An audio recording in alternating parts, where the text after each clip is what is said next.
Дайындық өте жақсы. Қазіргі таңда бір 2 айдай жуық дайындық үзілместен келе жатыр. Психология тұрғыда енді одан да үлкен ареналарды, жарыстарды көрдік, жауапкершілікпен келдік. Сондықтан да бұл жарысқа да жауапкершілік өте жоғары.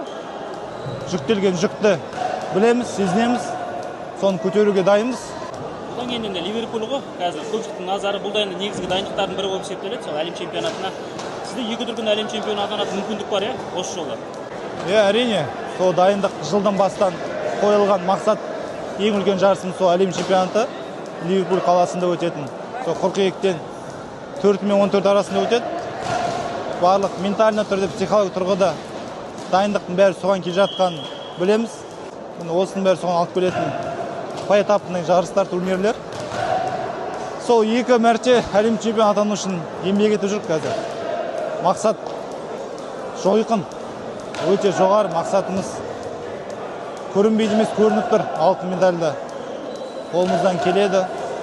Сол қап деген сөз болмау үшін аянбай еңбек етіп жатыр. Анау болды, судья болды, мынау болды деген артық әңгімесіз. Жеңіске жету үшін ешбір судьяға да ештеңені қарамастан жеңісті керек болса жұлып алуға да қазір таңда еңбек етіп жатыр.